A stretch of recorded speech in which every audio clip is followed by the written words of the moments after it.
আমি পারিশা। আমার বেস্ট ফ্রেন্ডের নাম সঞ্জিতা। ও আর আমি ছোটবেলা থেকেই বেস্ট ফ্রেন্ড। আমি ওর বাসায় যেতাম, ও আমার বাসায় আসতো। তেমনই একদিন শুনতে পাই ওর বিয়ে ঠিক হয়ে গেছে একটা প্রবাসী ছেলের সাথে। সে ছেলে নাকি ওকে প্রবাসে নিয়ে যাবে। আমার মনটা খুব খারাপ হয়ে যায়, আমি ওর জন্য কেঁদেই ফেলি। আমার বান্ধবী আমাকে ছেড়ে চলে যাবে। ও আমাকে জড়িয়ে ধরে খুব কাঁদে আর বলে যে তোকে আমি খুব মিস করব, কিন্তু কেন যেন আমার ভালোই লাগছিল না। আস্তে আস্তে ওর বিয়ের দিন ঘনিয়ে আসতে লাগলো। ওকে দেখতাম খুব হাসি খুশি, বিয়ের শপিং করছে, বরের সাথে কথা বলছে, এমনকি বাহিরের দেশে চলে যাবে। কত স্বপ্ন। আমার ভেতরে কেমন যেন একটা লোভ কাজ করলো। ওর জায়গায় কি আমি থাকতে পারি না? ওর থেকে আমি কম সুন্দর নাকি? বরং ওর থেকে আমি বেশি সুন্দর। তাই ওই ছেলেকে আমি পাবো। আমি আমার বান্ধবীকে বললাম, কি রে, দুলাভাইয়ের সাথে কথা বলিয়ে দিবি না? আমার বান্ধবী কোনো প্রকার ইতস্থ না করে ওর নাম্বার দিয়ে দিল। নাম্বার পেয়ে আমি বাড়িতে এসে সাথে সাথে ফোন করি ওর বরকে। প্রথমত আমি আমার পরিচয় দেইনি, এটা সেটা পাম মারতে লাগলাম যে আপনি খুব সুন্দর, হ্যান্ডসাম। তো এক পর্যায়ে সেও পটে গেল এবং সেও আমার সাথে ফ্লার্টিং শুরু করে দিল।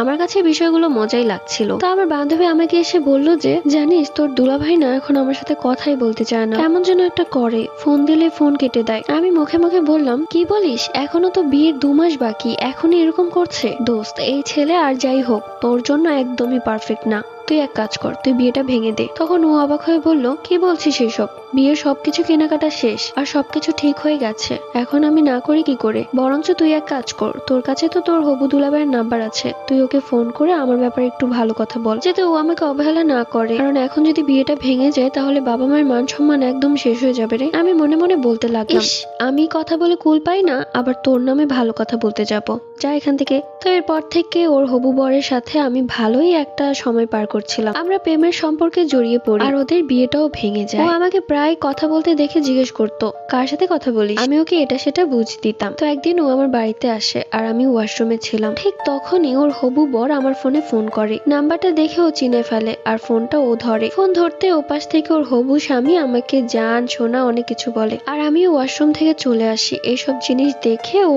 খুব অবাক হয়ে যায়। ও বুঝতে পারে যে আমি কি কাজ করেছি। ও আমার দিকে কাঁদো কাঁদো চোখে তাকিয়ে আমার বাড়ি থেকে চলে যায়। ও খুব রেগে ছিল। ও সোজা চলে যায় একটা কালো জাদুকারী ব্যক্তির কাছে এবং আমার ওপর কালো জাদু করে। আমি যেন 7 দিনের মধ্যে মরে যাই, কেননা ও আমার থেকে এত বড় একটা ধোঁকা কোনোভাবে মেনে নিতে পারছিল না। তো এরপর থেকে আমি শুকাতে থাকি। ঘরের ভেতর একটা কালো ছায়া দেখতে পেতাম। সেই লোকটার সাথে আমি আর ফোনে কথা বলতাম না, প্রচুর বিরক্তিকর লাগতো। আস্তে আস্তে আমি খাওয়া দাওয়া গোসল করা সব ছেড়ে দিলাম। সারা দিন পাগলের মতো বসে বসে কাটতাম। একদিন ও আমাকে দেখতে আসে আর হেসে বলে, দেখ তোর রূপের কি অবস্থা, আমার জীবনটা বরবাদ করেছিলে না, এখন দেখ কেমন লাগে। আমার বোঝার আর বাকি রইল না যে আমার সাথে ও এইসব করেছে। এরপর আমরা এক কবিরাজ দেখিয়ে সুস্থ হই। ও আমাকে ক্ষমা করেনি আর